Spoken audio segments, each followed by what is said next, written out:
Good morning, dear students. My name is Sudhi Shukla, and I used to teach subject electronics devices.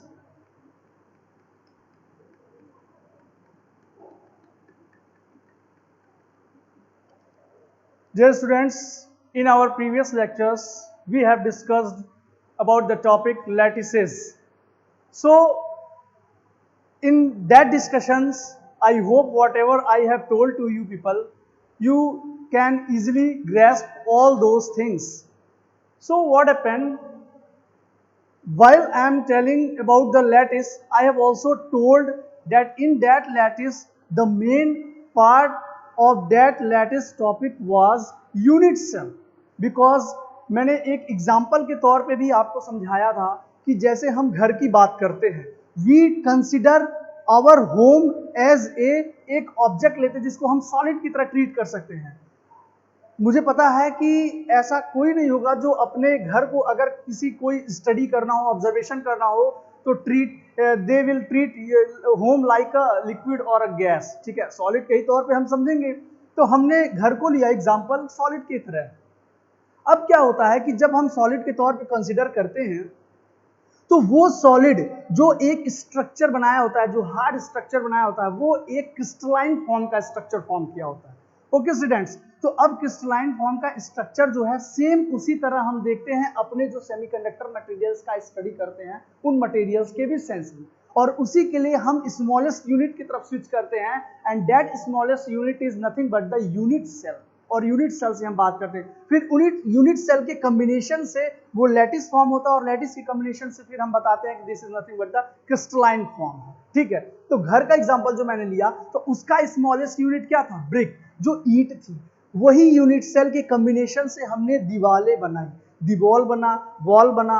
अब वो जो wall था उसको मैंने कवर किया चारों साइड से, फिर वो एक कंप्लीटली क्या रिजल्टेंट आया? रूम।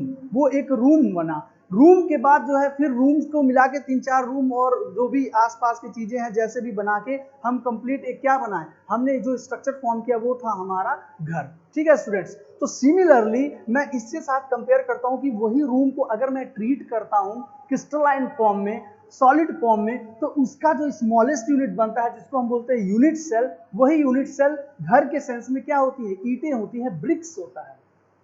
सी स्टूडेंट्स, तो जस्ट मूविंग फॉरवर्ड्स, ठीक है, हम देखते हैं कि जो स्टेटमेंट मैंने लिखा है उसको मैं एक्सप्लेन करता हूं कि most of the semiconductor which are of practical important are crystalline in nature and most of them are also characterised by a cubic lattice.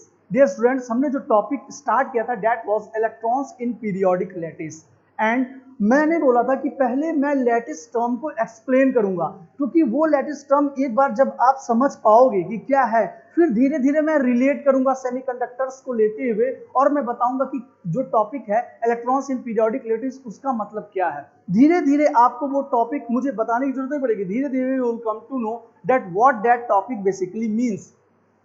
आपको बस रिलेट करते रहना है, जो मेरी बातें हैं उसको ध्यान से सुनना है और रिलेशन आपको खुद स्टेब्लिश करना है। सी, इसमें मैंने बताया कि जो सेमीकंडक्टर, देखिए क्या है about the semiconductor, I know कि I haven't told you people, क्योंकि सेमीकंडक्टर मैं स्टार्ट करूंगा और स्टार्ट करूंगा उसके डिटेल में जाके आपको सारी चीजें का एक्सप्लेनेशन मैंने देना है।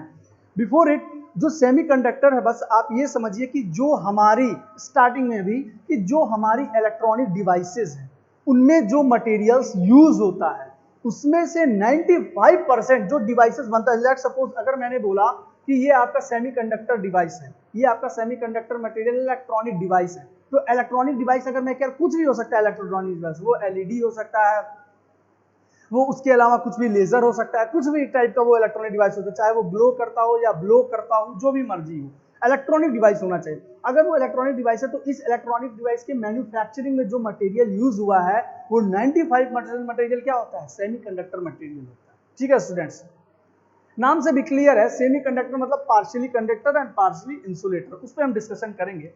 तो कहते हैं कि जो मोस्ट ऑफ द सेमीकंडक्टर है which are of practical important are crystalline in nature. देखिए दो तरह का होता है, क्रिस्टलाइन इन नेचर और एमॉर्फस इन नेचर। जो सॉलिड्स अवेलेबल होते हैं नेचर में वो दो तरीके से अवेलेबल होते हैं, आइदर एमॉर्फस और क्रिस्टलाइन। एमॉर्फस और क्रिस्टलाइन में स्टूडेंट्स आई होप कि आप लोगों को हर किसी को पता होगा कि what is the basic difference between amorphous and crystalline. Regular arrangement, irregular arrangement, amorphous. Yes students, मुझे पता था कि आपको पता है। सी, अब देखिए, जो कहते हैं कि नेचर में जो मोस्टली अवेलेबल है सेमीकंडक्टर, वो उनका नेचर क्या है? क्रिस्टलाइन है, ठीक है। And most of them are also characterised by cubic lattice, और उसमें से ज्यादातर जो हम किससे डिफाइन करते हैं? क्यूबिक लैटिस से, ठीक है। क्यूबिक लैटिस जनरली उसी लैटिस की है जो लैटिस टॉपिक हमने स्टार्ट किया, ठीक है स्टूडेंट्स। तो लैटिस जो हमने बताया, तो अब इस लैटिस के साथ जो क्यूबिक लिया है, आपने देखा होगा कि जो आपको मैंने यूनिट सेल बना के बताया था, उस यूनिट सेल में जो था वो क्या था? बेसिकली लैटिस को मैंने बनाया था वो यूनिट सेल के टाइप से ही था, उसी चीज को मैंने एक्सप्लेन किया था। तो अब देखिए, यहाँ पे जो मैंने लैटिस के बारे में जो डिस्कशन किया था, व्हाट वाज दैट, कि मैंने बताया था कि regular arrangement of constituent particles. तो जो कंस्टिट्यूएंट पार्टिकल्स का रेगुलर अरेंजमेंट है, उन्हीं को हमने क्या डिफाइन किया था कि that is nothing but the lattice. ठीक स्टूडेंट्स, सी स्टूडेंट्स, देखिए, तो लैटिस के बारे में जो मैंने बताया कि regular arrangement of constituent particles. अब देखिए, मैंने क्यों इस लैटिस को रेगुलर अरेंजमेंट ही कहा? Why I haven't told you that irregular arrangements? Because students, इसी वजह से मैंने ये लाइन यहाँ मेंशन की है, क्योंकि मैं बात कर रहा हूँ इन सेमीकंडक्टर्स को कंसीडर करते हुए, और वो सेमीकंडक्टर्स ऑलमोस्ट क्या होते हैं? क्रिस्टलाइन इन नेचर होते हैं, और क्रिस्टलाइन मैंने बताया कि regular arrangement of particle. Yes students, अब देखिए, इस लैटिस के बारे में जो ने बताया कि रेगुलर अरेंजमेंट है, अब उसी लैटिस का फर्दर जब हम और स्टडी करते हैं तो व्हाट वी फाउंड कि इसी लैटिस का जो ये स्ट्रक्चर, ये तो हमें पता लग गया स्टूडेंट्स कि लैटिस कोई ना कोई एक स्ट्रक्चर फॉर्म कर रहा है। अब इसी स्ट्रक्चर का जो स्मॉलेस्ट यूनिट होता है, दैट इज यूनिट सेल। वो आपका क्या होता है? वो होता है आपका यूनिट सेल। ज्यादातर जो इनके बारे में है, मैंने अपने प्रीवियस वीडियोस में इन सब के डिस्कशन किया था, बस I am just briefing about it, क्योंकि जो मैं टॉपिक स्टार्ट जो आगे मैं उसके आगे प्रोसीड करूंगा, उसको आप इजीली ग्रैस्प कर पाए। That's why I am telling you. और आई डोंट थिंक कि अगर किसी को कुछ रिवीजन होता है तो किसी को दिक्कत हो सकती है, बिकॉज रिवीजन होने से आप भी चीजों को रिकॉल कर लोगे इजिली। देखिए, यूनिट सेल के मैंने बताया कि ये आपकी स्मॉलेस्ट यूनिट स्ट्रक्चर की, मतलब डिफरेंट यूनिट सेल के कॉम्बिनेशन से, मतलब रेगुलर उनके कॉम्बिनेशन से आपका एक लैटिस फॉर्म होगा, और फिर लैटिस से आपको क्या मिल जाएगा? क्रिस्टलाइन मिल जाएगा, मतलब एक सॉलिड पार्ट मिल जाएगा। मतलब एक तरह से हम कहें तो आपको जो चॉक दिख रहा है या डस्टर दिख रहा है, इस तरह का स्ट्रक्चर आपके पास आ जाएगा। ठीक है स्टूडेंट्स, देखिए, यूनिट सेल की मैंने बात की। यूनिट सेल के बाद फर्दर हमने बताया था कि यूनिट सेल को हमने दो पार्ट्स में कैटेगराइज किया था। एक आपका क्या था? प्रिमिटिव, और एक किया था मैंने नॉन प्रिमिटिव। सी, प्रिमिटिव को मैंने बोला था कि it is a simple unit cell, और उसमें मैंने क्यूबिक, जो क्यूब की बात मैंने किया है, वही क्यूबिक स्ट्रक्चर मैंने बनाया था, और उस क्यूबिक स्ट्रक्चर्स पे मैंने हर एक कॉर्नर्स पे I have placed at each corners atom. ठीक है, मैंने एटम की प्लेसमेंट की थी। And I have also told you people कि जब उसकी प्लेसमेंट मैंने की थी, उसको लोकलाइज्ड किया था उस पोजीशन पे, तो उस जैसे ये आपका एक क्यूबिक है, हर कॉर्नर्स पे मैंने एटम की प्लेसमेंट देखी थी, अगर वो सिंपल यूनिट सेल टाइप का है तब। तो जब कॉर्नर की हमने देखा, तो कॉर्नर पे जब मैंने उस एटम को रखा, तो मुझे मतलब क्या था कि मुझे जानना था कि number of atoms per unit cell, number of atoms per unit cell कितने हैं। ठीक है, number of atoms per unit cell मुझे जानना था कि कितने हैं। तो उसके लिए मुझे ये देखना था कि उस यूनिट सेल में जो आपका, अगर मैं ये यूनिट सेल कंसीडर कर रहा हूं, इस यूनिट सेल में जो एटम का कितना हिस्सा इसके अंदर आ रहा है, एग्जिस्ट कर रहा है या लाई कर रहा है, और कितना हिस्सा बाहर एग्जिस्ट कर रहा है। क्योंकि मुझे मतलब है क्योंकि मैं उस यूनिट सेल की बात कर रहा हूं, इस यूनिट सेल में मुझे मतलब होगा कि कितना एटम का कितना पार्ट इस यूनिट सेल के अंदर लाई कर रहा है। रेगुलर अरेंजमेंट से हम बना रहे हैं लैटिस और क्रिस्टलाइन, दैट अदर मैटर, वो अलग ही एक बात है। लेकिन यहाँ के लिए जब मैंने एक पार्ट को लेके समझा, तो मुझे ये जानना है कि एक पार्ट में एटम के करस्पॉन्डिंग कितना हिस्सा उसके अंदर है, बाहर से में मतलब नहीं है। तो फिर मैंने बताया था आपको कि वहां पे हम जब जो स्फीयर मैंने बनाया था, उस स्फीयर में हमें इजीली देख के पता लग गया कि हाफ पार्ट तो सीधा ही बाहर है, और हाफ पार्ट को जब हम कंसीडर करते हैं, उस हाफ पार्ट का एक चौथाई 1/4 पार्ट इस यूनिट सेल के इनसाइड लाई कर रहा है। तो हमने क्या किया कि वो टोटल हो गया 1/8 पार्ट। मतलब स्टूडेंट्स, अगर मैं किसी कॉर्नर पे किसी एक एटम की बात करता हूं तो उसका 1/8 पार्ट वो कहां एग्जिस्ट कर रहा है? 1/8 पार्ट एग्जिस्ट कर रहा है एटम के इनसाइड। ठीक है स्टूडेंट्स, अब देखिए, तो हमने देखा कि number of atoms per unit cell कितना लाई कर रहा है? 1। किसके केस में? सिंपल यूनिट सेल के केस में। कैसे 1 लाई किया था? क्योंकि मैंने क्या किया कि 8 कॉर्नर्स थे और हर एक कॉर्नर्स पे 1/8 हिस्सा ही लाई कर रहा है उस यूनिट सेल में। तो मैंने क्या किया, simple I have done a multiplication, mathematics simple apply की 8 इंटू 1/8। क्यों 8 इंटू 1/8? क्योंकि 8 नंबर ऑफ कॉर्नर्स और हर कॉर्नर पे 1/8 हिस्सा उसके अंदर एग्जिस्ट कर रहा है। 8 इंटू 1/8, तो हमारे पास क्या निकल के आया? 1। डियर स्टूडेंट्स, वो 1 क्या बताता है? वो 1 बताता है कि एक एटम कंप्लीट 1/8 1/8 1/8 करके ऐसे मैंने जोड़ा, 8 कॉर्नर्स को कंसीडर करते हुए, या जोड़ा या डायरेक्ट उसको मल्टीप्लाई किया मैंने, तो हमारे पास जो एक संख्या है दैट मींस कि एक, मान लीजिए ये एटम है, मतलब पर यूनिट सेल अगर वो सिंपल यूनिट सेल टाइप का स्ट्रक्चर है तो उसमें एक एटम ही एग्जिस्ट करता है। Okay students, I hope you come to know what I am telling to you. See, now दो इसकी सेकेंड क्लासिफिकेशन है, that is non-primitive. And dear friends, non-primitive को हमने दूसरे टर्म्स में बोला था centered unit cell. Got it? See, remember all those things because this I have told you in my previous videos. Centered unit cell. Further, that centered unit cell is classified into 3 types. What was that? One was FCC, face centered cubic, BCC, body centered cubic. I am taking it as a cube, that's why I am pronouncing it like a FCC, BCC. Okay, and second was ECC, end centered cubic.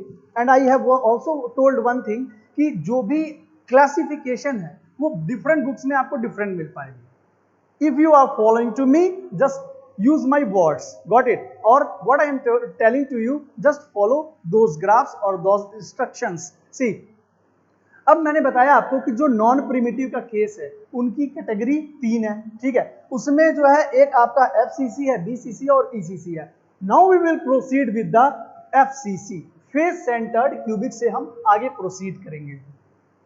Okay, I hope you have noted down what I have written here. Now we will discuss the second one because I have covered the first one, simple unit cell. Now second, let's discuss with the face centered unit. Okay, FCC, which I have pronounced it like. Second one is FCC, face centered cubic or unit. I am taking here as a unit. You can also let it like a FCU, or some students will pronounce it FCC. Both are same, doesn't matter. Okay, अब हम इसमें देखेंगे, पहले मैं structure बना लूँ।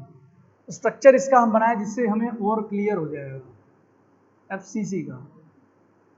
देखिए students, इनको अगर लैटिस हो गया या क्रिस्टल हो गया, इनको आपने समझना है तो आपको नो डाउट डायग्राम जो है वो अच्छा बनाना होगा, क्लियर बनाना होगा, क्योंकि एटम की जो प्लेसमेंट है वो आप तभी समझ पाओगे जब डायग्राम साफ सुथरा होगा। लाइक आई एम ड्राइंग, जिस प्रकार से मैंने ये क्यूब लिया है, similarly you also have to take, आपको भी इसी प्रकार से बनाना होगा, तभी आप समझ पाओगे।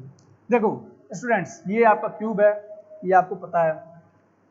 किसी को रेक्टेंगल या ट्राइंगल टाइप को तो नहीं लग रहा, सर्कल टाइप का लगे तो इमेजिनेशन पावर थोड़ा स्ट्रांग करिए, दिमाग को खोलिए।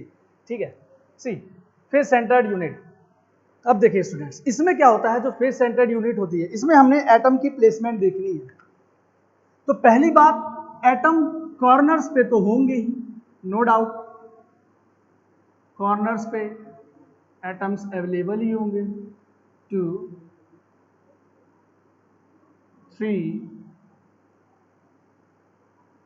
4 5 6 7 and 8. What this circle basically represents, dear students, this circle represents atom.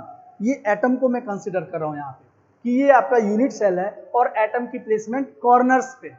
C students, अब ये है फेस सेंटर्ड यूनिट, मतलब ये जो क्यूब है, इस क्यूब के हर एक फेस पे भी, देखिए I am not taking this as a cuboid और some other thing, I am taking it as a cube, क्योंकि क्यूब से ही इसकी ऑब्जर्वेशन जो है आपको या इसकी स्टडी है वो आसान है, या इसी स्ट्रक्चर को वो फॉलो करते हैं जिससे आपको समझ लग सके। अब देखिए फिर बात हम करते हैं जब फेस सेंटर्ड की, तो यहां पे एटम्स कॉर्नर्स के साथ साथ हर फेस पे भी अवेलेबल होते हैं। और फेस कितना है पता है आपको? अगर आप रूम कंसीडर करते हैं स्टूडेंट्स, तो रूम के फेसेस क्या हो सकते हैं? Surface, what it, top surface, that wall, at back side and front side. तो हर एक सरफेस पे भी अवेलेबल होगा एटम, व्हाट इट स्टूडेंट्स, यहां भी अवेलेबल है, यहां भी अवेलेबल है, यहां भी अवेलेबल है, इस सरफेस पे भी अवेलेबल है और टॉप पे भी अवेलेबल है। ठीक है स्टूडेंट्स,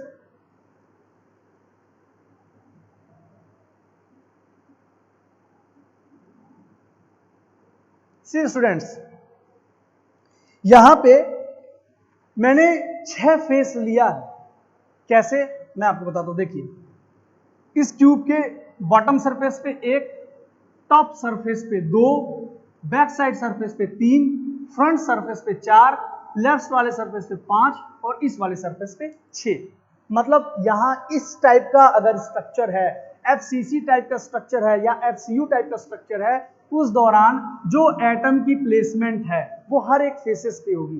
तो अब हम जब कैलकुलेट करेंगे टोटल नंबर ऑफ एटम्स, तो what will B that calculation? That calculation will be, it will B, corners की जब हम बात करेंगे, कॉर्नर्स की, तो होगा 8 इंटू 1/8, मतलब 1। आई होप कि आपको मैथमेटिक्स आती होगी। 8/8 कैंसिल होगा तो 1 आया। ठीक है, फिर फेसेस की हम बात करेंगे। डियर स्टूडेंट्स, जब फेस को हम कंसिडर करेंगे तो यू विल सी कि लेट सपोज ये डस्टर है, इसके फेस पे मैं एटम की प्लेसमेंट करता हूं, ऐसे कोई बॉल को ऐसे प्लेस करता हूं, तो जब मैं बॉल को ऐसे प्लेस करूंगा तो मैं सरफेस नहीं, इसको जब फेस एफसीसी स्ट्रक्चर होगा तो उसमें प्लेसमेंट ऐसे होगी कि हाफ पार्ट आउटसाइड होगा और हाफ पार्ट इनसाइड होगा।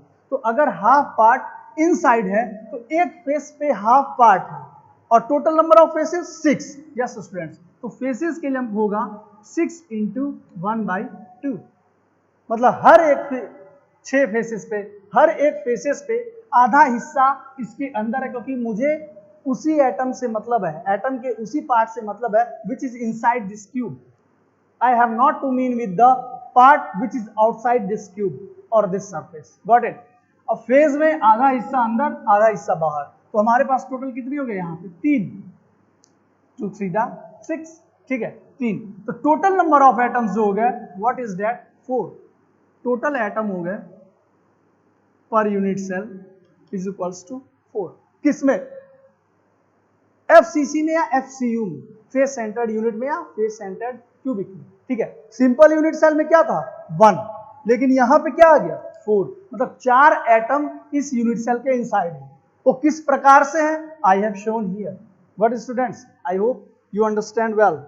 See, now let's take another one.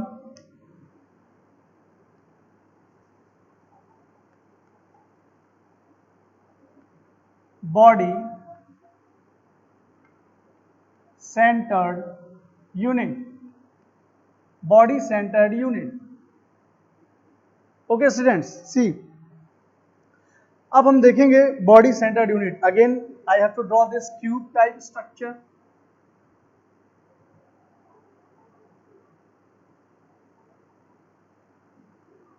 Let's have a look over it.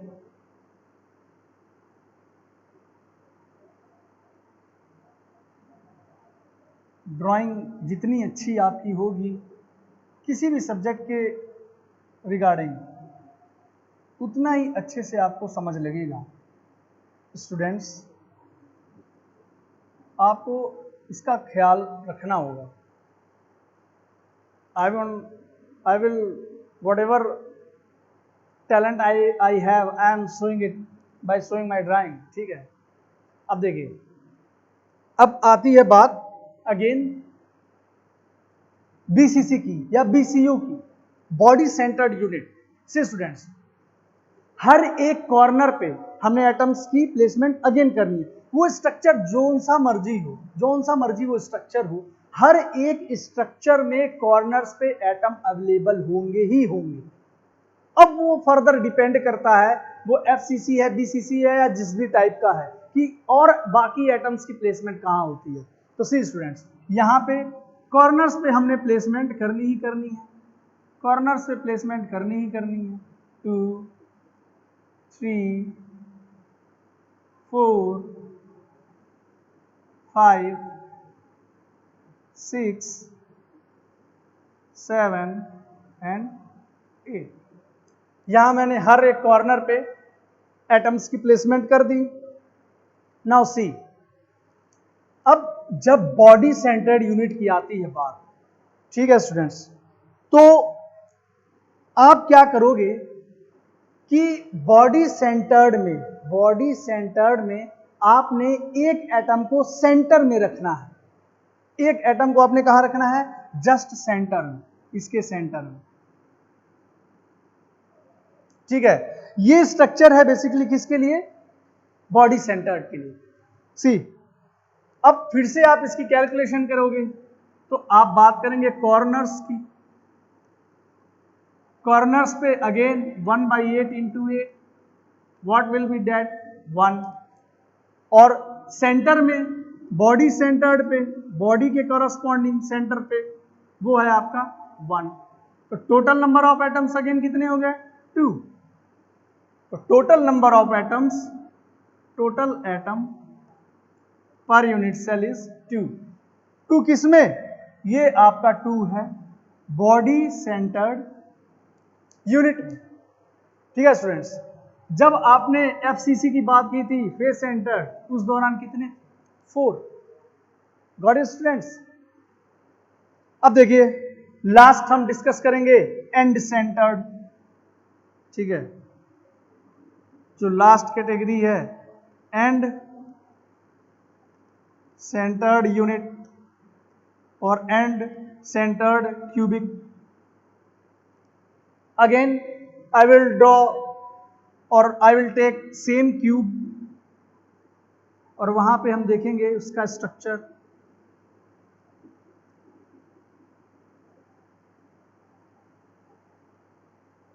I hope हर कोई आप में से क्यूब बना ही लेता होगा। छोटा था मैं भी, बहुत प्रैक्टिस लगी समझने को कि किस प्रकार से बनेगा। And practice makes man perfect, you all know. Again I am placing at every corners atom. कितने कॉर्नर हैं इसके corresponding, I hope you all no.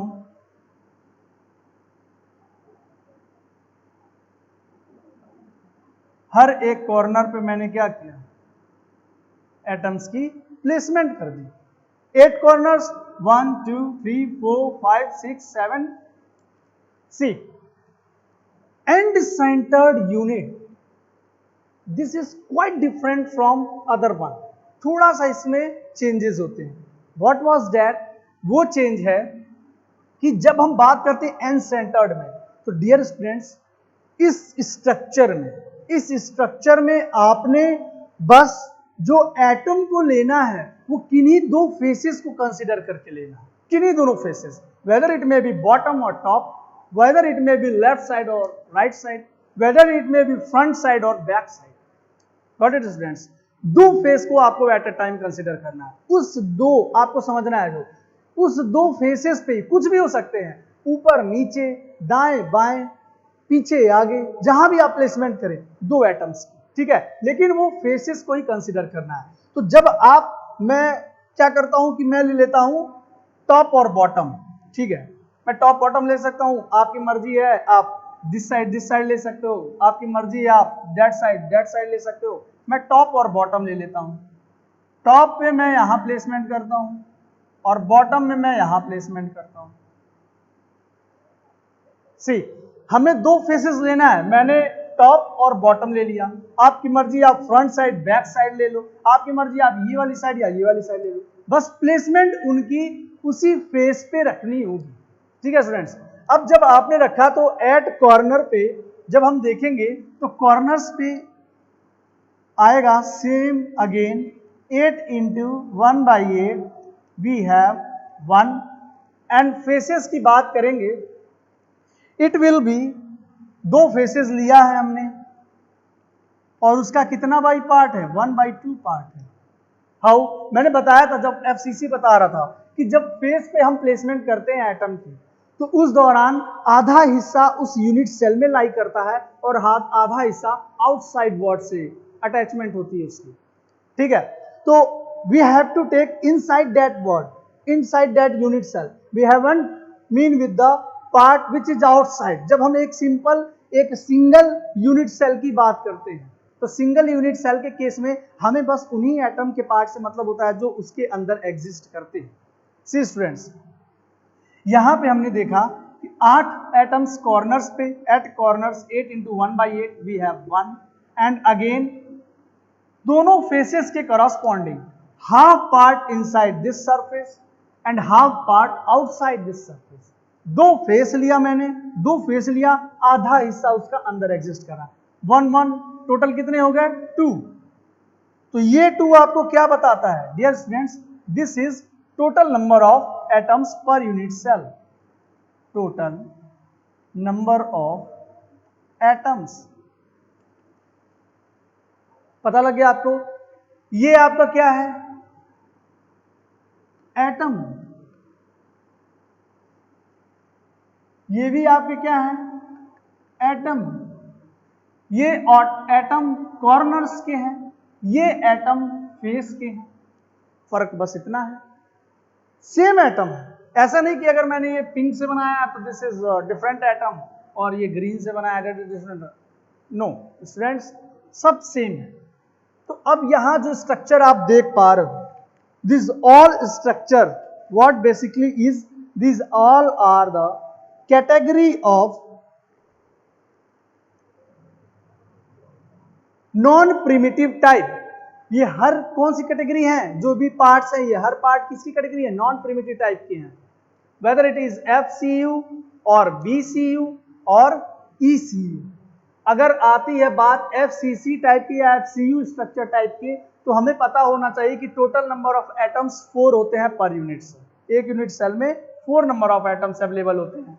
अगर बात हम करते हैं बीसीसी की तो उस दौरान जो एटम्स होते हैं आपके अवेलेबल वो total number of atoms 2 available होते हैं। गॉट इट स्टूडेंट्स, हम बात करते हैं जब एंड सेंटर्ड यूनिट की तो उस दौरान जो total number of atoms available होते हैं दैट इज 2, मतलब 2 number of atoms are available per unit cell. ठीक है स्टूडेंट्स, तो आपको फिर से मैं एक बार ब्रीफ कर देता हूं कि आप जो है कंफ्यूज ना होंगे पिंक या ग्रीन के स्ट्रक्चर को लेके। ठीक है स्टूडेंट्स, तो ये बात थी about this unit cell. I hope आप स्ट्रक्चर से देखिए, जब स्ट्रक्चर से आप कॉन्सेप्ट को रिलेट करेंगे तभी आप इजीली समझ पाओगे इसको। अगर आप स्ट्रक्चर्स अपने दिमाग में नहीं सेटअप किए रहेंगे और आपको बात नहीं पता लग पाई कि किस प्रकार से एटम की प्लेसमेंट या एटम्स को कहाँ हम लोकलाइज करते हैं, तब तक आप नहीं समझ पाओगे किसी भी स्ट्रक्चर्स को। तो फॉर दैट आपको एटम की लोकलाइजेशन करनी आनी चाहिए, क्योंकि ये स्ट्रक्चर्स में कंपटीशन एग्जाम में डायरेक्टली इससे क्वेश्चन पुट अप किए आते हैं कि अगर वो एफसीसी टाइप का है, वो बीसीसी टाइप का स्ट्रक्चर है, तो वो उसमें कितने नंबर ऑफ एटम्स एग्जिस्ट करेंगे। गॉट इट स्टूडेंट्स, तो this is all about the lattice. Now after it we will talk about the semiconductor material। अब हम थोड़ा सेमीकंडक्टर की तरह, अब इसी लैटिस को हम एग्जांपल के तौर पे सेमीकंडक्टर के केस में लेके समझते हैं। ठीक है स्टूडेंट्स, देखिए हम क्या करते हैं, सेम मैं वही एक स्ट्रक्चर बनाता हूं सेमीकंडक्टर को लेके, ठीक है, एक स्ट्रक्चर बनाता हूं क्योंकि मुझे अभी जैसे मैंने आपको बताया कि थोड़ी सी इसमें मैथमेटिक्स अप्लाई करके हम और थोड़ा सा समझेंगे कि जो स्ट्रक्चर हम ले रहे हैं वो क्यूब टाइप का हम कुछ स्ट्रक्चर ले रहे हैं, स्टूडेंट्स क्यूब टाइप का स्ट्रक्चर लेते हैं और अगेन उसमें भी हम अभी हम इसको जो मैं सेमीकंडक्टर के केस में इसको लेके समझेंगे हम लेंगे सिंपल यूनिट सेल टाइप का स्ट्रक्चर, ठीक है स्टूडेंट्स। थोड़ा सा जो है वो मैं कलरफुल चॉक यूज करूंगा तो उससे आपको एटम्स को समझने में आसानी है। मैंने कॉर्नर्स पे देखिए सिंपल यूनिट सेल है, नो डाउट कहीं कुछ कंफ्यूजन नहीं होना चाहिए, हर कॉर्नर्स पे एटम की प्लेसमेंट होनी चाहिए और आपको पता होना चाहिए कि उन एटम्स का कितना हिस्सा इसके अंदर लाई कर रहा है। 1 2 3 4 5 6 7 8 गॉट इट। अब देखिए हम बेसिकली बात कर रहे हैं सेमीकंडक्टर में, तो जो ये एटम की प्लेसमेंट है, ठीक है, इन एटम्स के बीच की जो दूरी होती है, जो डिस्टेंस होती है, उसको हम रिप्रेजेंट करते हैं स्टूडेंट्स ए से, और उस ए को हम बोलते हैं inter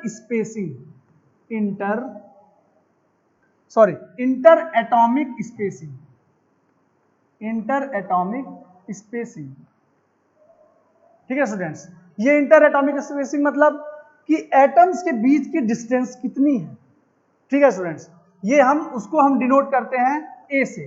this is not denoted by alpha, this is denoted by A, need not to confuse with this character alpha और ए, ठीक है। यहां मैंने ए यूज किया है सिंपली, अगर आपको कहीं फॉर्मूले में ए दिखता है that means this talking about the inter atomic spacing, means the distance between the atoms. तो डियर स्टूडेंट्स, जो सेमीकंडक्टर के केस में इंटर एटॉमिक स्पेसिंग होती है that in between the range 3 to 7 angstrom, 3 से 7 एंगस्ट्रॉम तक की होती है, ठीक है। मतलब जो एटम्स की दूरियां होंगी उस क्रिस्टल में जो सेमीकंडक्टर का है उसमें, अच्छा ये क्रिस्टल है दैट मीन्स कि उसमें जो भी पार्टिकल्स की अरेंजमेंट है, दैट इज रेगुलर अरेंजमेंट है, ठीक है स्टूडेंट्स। तो अब देखिए यहां पे जैसे इंटर एटॉमिक स्पेसिंग की हम जो बात कर रहे हैं वो आपका हम ले रहे हैं 3 to 7 एंगस्ट्रॉम, वो डिपेंड करेगा क्या, inter atomic spacing material to material, ठीक है स्टूडेंट्स, वो मटेरियल टू मटेरियल डिफर करेगा। अब देखिए क्या है, जैसे सेमीकंडक्टर में जब हम डिस्कशन करेंगे तो अभी हम बताएंगे, अभी कुछ और कैटेगरीज आपको यही पता लग जाएगी सेमीकंडक्टर मटेरियल्स की, ठीक है स्टूडेंट्स। जैसे जर्मेनियम का हो सकता है इंटर एटॉमिक स्पेसिंग अलग होगी, सिलिकॉन की अलग होगी, तो मटेरियल टू गैलियम आर्सेनाइड की अलग होगी, तो मटेरियल टू मटेरियल डिपेंड करेगा, पर बेसिकली इसी रेंज में वो एग्जिस्ट करेगा, ठीक है स्टूडेंट्स। देखिए तो हमने लिया एक वैल्यू, अब जब ये रेंज है, अगर मुझे कुछ भी कैलकुलेट करना है तो उसके लिए मुझे कोई एक फाइनाइट वैल्यू लेनी होगी in between this range 3 to 7, तो हम ले लेते हैं 5 angstrom. Let suppose inter atomic spacing मैंने ले लिया A is equals to 5 angstrom, and I hope आपको पता होगा कि अगर एंगस्ट्रॉम होता है तो उसकी यूनिट क्या होती है मीटर में, 10⁻⁻10, यस गुड स्टूडेंट्स, 10⁻⁻10 मीटर, ठीक है। अगर सेंटीमीटर में बात करेंगे तो इफ मीटर है तो we have to multiply with 10⁻², और सिंपली 100। तो एंगस्ट्रॉम अगर सेंटीमीटर में रिप्रेजेंट करेंगे तो dear students it will be 10⁻⁻8 centimetre. How? 10⁻⁻10 metre, and if you are going to change that meter unit into centimeter, you have to simply multiply with 100, and if you are multiplying 10⁻⁻10 into 100 or 10⁻², you have the value 10⁻⁸. okay, see, तो अगर इसको हम represent करेंगे तो we will say 10⁻⁸ centimetre. So, if I has to estimate what is the volume occupied by one unit cell, okay, I am taking the semiconductor material. In a semiconductor, I am taking that interatomic spacing value to be A is equals to 5 angstrom. Okay, I am taking this crystal and treat it like that it is a semiconductor, and also making an assumption that interatomic spacing to be a 5 angstrom. and if I estimate to find the volume of this cube, so what will it will be? Volume will be simply, volume will be side cube, a cube. Got it? Oh, don't relate that a with this a, because that a I am taking it as a side. Okay, side cube, generally volume का क्या formula था, side cube. And if I am saying that by how, कि confuse मत होना आप कि अगर मैं साइड को ए ले रहा हूं तो उस ए से इस ए को आप रिलेट नहीं करेंगे, because this A is quite different with that A which is taking as A side. Got it? क्योंकि वो साइड का ए है और ये इंटर एटॉमिक स्पेसिंग है. तो for your confusion I am not taking that A, I am taking it as a side cube. ठीक है स्टूडेंट्स, तो साइड क्यूब करेंगे हम अगर, तो इसकी वैल्यू क्या हो जाएगी, वॉल्यूम क्या हो जाएगा, 5 angstrom into 5 angstrom into 5 angstrom. And finally what you have 5 पचे 25 पचे 125, 125. Got it? आपके पास हो जाएगा 125 angstroms cube. And I am here just taking that unit in a centimetre. If I am taking it, तो it will be 10 to the power -8 power 3. Yes students, तो आप multiplication करोगे तो you have a value 125 into 10 to the power -24 centimetre. This will be the volume. I hope you will do the calculation. Just calculate it and tell me one thing. Beside it, I also want to make you assured that for the material gallium arsenide, the interatomic spacing value is 5.67 angstrom. For your point of view, ठीक है, वो general है, आपके लिए मैंने ऐसे mention कर दिया है, कोई दिक्कत नहीं है. आप यहाँ फिलहाल वॉल्यूम चेक करेंगे और मुझे बताओगे कि वॉल्यूम जो है वो क्या सही मैंने कैलकुलेट किया है कि नहीं. वॉल्यूम से जो आप पता करिए. ओके, वॉल्यूम आपने निकाल लिया. Now I am going to calculate number of atoms per unit cell. देखिए स्टूडेंट्स, मैंने आपको बताया था कि धीरे धीरे हम स्टेप बाय स्टेप चीजों को सीखेंगे, चीजों को पढ़ेंगे, चीजों की स्टडी करेंगे. ठीक है, और इसी वजह से देखिए जो चीजें आपको पहले बताई जाती है, जो फैक्ट्स, जो भी नॉलेज आपको दी जाती है, वो इस प्रकार से ही दी जाती है कि पहले बेसिक से फिर हम एडवांस की ओर स्विच करते हैं. क्योंकि अगर मैं डायरेक्टली एडवांस चीजें आपको बता दूं, डायरेक्टली मैं कोई एक इलेक्ट्रॉनिक डिवाइस ले लूं, लेट सपोज ट्रांजिस्टर ले लूं और एम्पलीफायर ले लूं, और मैं डायरेक्टली उसकी आपको स्टडी करवाऊं, तो you can't come to know कि आप किस प्रकार से वो ऑपरेट करा रहे हो. सर मुझे कुछ नहीं समझ लग रहा. तो इसी वजह से हम पहले मटेरियल्स को ले रहे हैं, मटेरियल्स की प्रॉपर्टीज को समझेंगे, मटेरियल्स की एप्लीकेशंस को समझेंगे, फिर उन मटेरियल्स का यूज करके हम एक डिवाइस बनाएंगे, फिर उन डिवाइसेस को डिफरेंट कंडीशंस पे ऑपरेट कराएंगे, और फिर फाइनली हम समझ पाएंगे कि वो डिवाइसेस किस प्रकार से उनका एप्लीकेशन हमको मिलता है. ठीक है स्टूडेंट्स, तो धीरे धीरे स्टेप बाय स्टेप करेंगे. तो यहां से हमने ये देख लिया, अभी ये स्ट्रक्चर हमारे लिए अननोन था, कुछ घंटों पहले तक ये स्ट्रक्चर हमारे लिए अननोन था. ये जो सर्किल मैंने किए हैं, ये हमें नहीं पता लग रहा था कि what this circle basically represents, लेकिन अब हमें पता लग गया धीरे धीरे. जैसे हमने आगे पढ़ना स्टार्ट किया, डिस्कस किया, उससे हमें ये पता लगा कि अच्छा ये एटम्स, ये जो सर्किल मैंने किया, this is nothing but the atom. हम इसको एटम की तरह ट्रीट कर रहे हैं और पढ़ रहे हैं. तो अब देखिए, इसको क्यूब को लिया मैंने और इसका जो मैंने वॉल्यूम निकाला. तो जब मैंने वॉल्यूम निकाला तो I have 125 into 10 to the power 24 centimetre value. ठीक है, see now I am going to calculate number of atoms per unit volume. So if I am going to calculate number of atoms per unit volume, so I have 1 upon, why 1 upon, because I am taking it per unit volume, 1 upon 125 into 10 to the power -24. Got it? So while doing calculation, I have 0.8 into 10 to the power 22 per centimeter cube. This cc represents per centimeter cube. Why I am not taking it as a square? Why I am not taking as a 4th power? Or why I am not taking simple centimeter? Because here we are calculating the volume, and we all know volume मतलब क्या है. जब simple आप calculation से देखेंगे तो centimetre into centimetre into centimetre, and you have centimetre cube, and that centimetre cube is represented here as a CC, per unit CC, and everywhere you find the unit CC, centimetre cube. that means that is nothing but you are talking about the concentration or the amount of the charge carriers or the electrons or the atoms, वो जो भी है depend करता है, ठीक है। यहां पे मैंने कैलकुलेट किया, आई हैव 0.8 इंटू 10⁻22 पर सेंटीमीटर क्यूब, गॉट इट। मैं 0.8 को अगर एलिमिनेट कर दूं एंड सिंपली इसको इक्विवेलेंट मानूं 10⁻22 पर सेंटीमीटर क्यूब के, तो इस रिजल्ट से हम क्या समझेंगे? इस रिजल्ट से basically we come to know that number of atoms per unit volume is 10⁻22. If I am considering volume to be 1 unit, so the number of atoms will be 10⁻22. While how I am getting this 10⁻22? Because here I am assuming interatomic spacing to be 5 angstrom. Dear students, it will differ, this value will differ. If it is taken to be 3, this value will differ. If it is taken to be 4, this value will differ. If the value is taken to be 7. But dear students, for a semiconductor, we have to take the value in between this 3 to 7. And for that, if I am considering this to be a semiconductor, this crystal to be a semiconductor type, तो उस दौरान मैंने inter atomic spacing की जो value ले रखी 5 angstrom, और वो 5 एंगस्ट्रॉम मतलब equivalent 10⁻⁻8. This is need not to confuse over 8.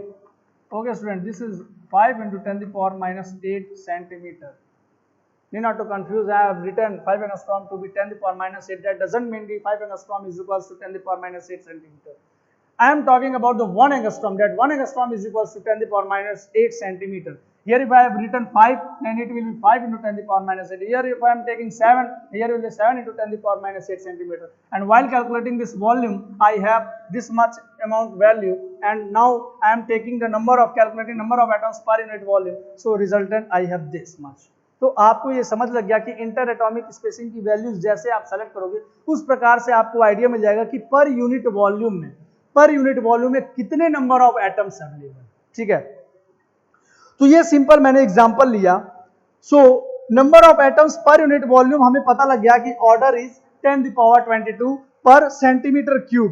So if each atom contributes 1 valence electron, suppose if each atom is I am writing here, if I will not write, you will get confused over it. So in this part, let me write. I'm marking here. I will write here. See, if each atom contributes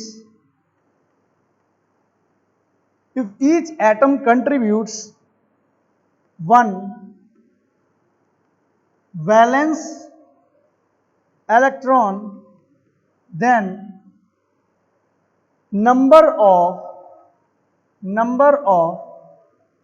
valence electron per unit volume is of order 10⁻22 per centimeter cube. Dear students, what I have written here as a statement, this means कि if I am considering that each atom contributes 1 valence electron, each atom, whatever the atoms are, उनकी counting जितनी भी हो, but यहां मैं consider कर रहा हूं कि हर एक एटम, लेट सपोज एक वैलेंस इलेक्ट्रॉन कंट्रीब्यूट कर रहा है, so the number of valence electron per unit volume will be the order of this much, 10⁻22। वो एटम, कौन सा केस हमने लिया है? सिंपल यूनिट सेल टाइप का केस लिया है। उस दौरान उन सिंपल यूनिट टाइप में जो एटम्स के बीच की इंटर स्पेसिंग है वो 5 एंगस्ट्रॉम वैल्यू है, ठीक है। तो उस दौरान ये वैल्यू मैंने डिफाइन की है। डियर स्टूडेंट्स, जो स्टेटमेंट मैं लेके बता रहा हूं आपको, वो इन वैल्यूज के साथ लेके मैं आपको बता रहा हूं। अगर ये वैल्यूज मैंने बताया था कि इंटर स्पेसिंग की वैल्यू अगर 5 से 7 मैं रख दूं या 6 रख दूं या 4 रख दूं, तो ये वैल्यू डिफर कर जाएगी। इस एग्जांपल के साथ मैं आपको ये समझा रहा हूं कि मैं कह रहा हूं कि अगर हर एक एटम कंट्रीब्यूट करता है 1 electron, then number of valence electron per unit volume will be 10⁻ 22 per centimetre cube.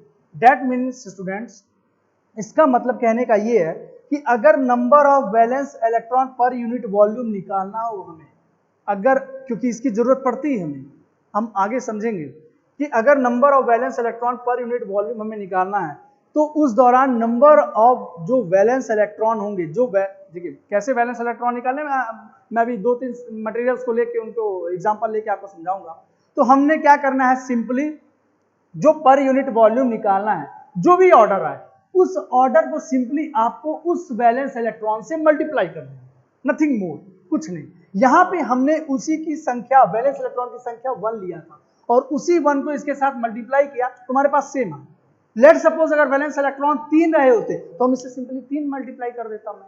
अगर वो x होता तो x से उससे मल्टीप्लाई कर देता, y होता अगर नंबर ऑफ वैलेंस इलेक्ट्रॉन तो सिंपली हम y कहते। इसी स्टेटमेंट को हम एग्जांपल के तौर पे लेके समझेंगे कि क्या मैं कह रहा हूं। तो डियर स्टूडेंट्स, मेरा यहाँ पे स्टेटमेंट जो मैंने लिखा है उसको बताने का मतलब यही था कि if you have to find number of valence electron, if you are going to find number of electrons per unit volume, valence electron per unit volume, what you have to do, simply you have to multiply that number of valence electron with this order and you will get the number of valence electron per unit volume. See, अब हम consider करते हैं 2-3 मैं example लूंगा और 2-3 example लेके आपको समझाता हूं। Just I am taking semiconductor material silicon. Here if I am going to write electronic configuration, you will find that the electronic configuration for this silicon, see atomic number जो इसका होता है वो यहाँ ब्रैकेट में हम लेके लिख देते हैं, Z एटॉमिक नंबर से रिप्रेजेंट करते हैं और 14 हम लिख लेते हैं, ठीक है। अब हम इसका इलेक्ट्रॉनिक कॉन्फ़िगरेशन करते हैं और जब हम इलेक्ट्रॉनिक कॉन्फ़िगरेशन करते हैं, what we have 1s2 2s2 2p6 3s2 3p6, ठीक है। You can apply the mathematics and come to know that what is it, this atomic number is being satisfied or not. See, just calculate it. 2 plus 2 4, 6 10 12 and sorry, here it will be 2. So while calculating, you will find 2 plus 2 4, 6 10 12 and 14. The calculation is being matched. See, let me write few of the examples and finally I will conclude all those things. 32, it will be 1s2 2s2 2p6, this is nothing but the electronic configuration. 3s2 3p6 3d10 4s2 4p2. For gallium 31, this is to be 1s2 2s2 2p6 3s2 3p6 3d10. Soon you will come to know that why I am writing this electronic configuration. Let me write one more semiconductor material, then I will conclude that why I am writing this electronic configuration. 2s2 2p6 3s2 3p6 3d10 4s2 4p3. See here 4, here again I have written 2, here 4. See, if I am write this with a colorful chalk, it will be more visible to you. Okay, I am not writing here, I am writing here. Oh, that was 6. Sorry for that. This is 3 and this is 5. See, if I am talking about the valence electron, how you basically calculate valence electron. Basically, if you are taking any of the element of the periodic table, you will find the electronic configuration. First of all, you have to know that what is the atomic number which is represented by Z. What is the atomic number of that material, whatever element may be. Okay. While knowing that atomic number's value, you have to mention the electronic configuration. You have written this electronic configuration, and in the last of the orbit you will find here 4. So this, what this 4 represent basically, this 4 represents the number of valence electron. Dear students, this, what is this 4 is? Number of valence electron.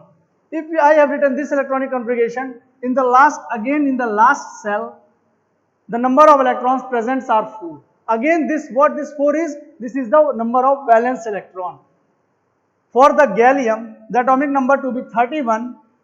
I have written this electronic configuration. Again, in the outermost orbit or outermost cell, I have the number of electrons is 3. This 3. For arsenide, the atomic number is 33, and I have written the electronic configuration regarding this atomic number or this 4 element. I have 5. What this basically is? Valence electrons. What this basically number is? Valence electrons. What is the need of knowing this valence electron? While studying here, why are we in need of this valence electron? Because if you have to find the number of valence electrons per unit volume and you are taking interatomic spacing to be 5 angstrom, you have to simply, if you are taking, if this crystal जो ये structure है, अगर आप let suppose consider कर रहे हैं arsenide को लेके, आप कंसीडर करते हो लेट सपोज आर्सेनाइड ले लिया, ये जो स्ट्रक्चर बनाया सेमीकंडक्टर मटेरियल, उसमें आपने आर्सेनाइड ले लिया. देखिए स्टूडेंट्स, ये ऑल जो है, ये चारों जो है वो सेमीकंडक्टर मटेरियल्स हैं.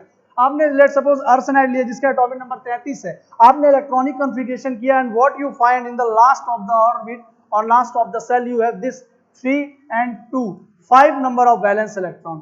And if you want to find this, इसको आपने आर्सेनाइड एज्यूम किया है सेमीकंडक्टर मटेरियल को, and if you are taking it as a arsenide semiconductor material, and by the electronic configuration you come to know, or you have calculated the 5 valence electron, which means that this 5 number what it represents, outermost orbit में इस arsenide के 5 electrons available हैं. तो आपको पता लगा इसकी valency क्या है 5, इसके वैलेंस इलेक्ट्रॉन्स कितने हैं 5, किसके लिए? आर्सेनाइड के लिए.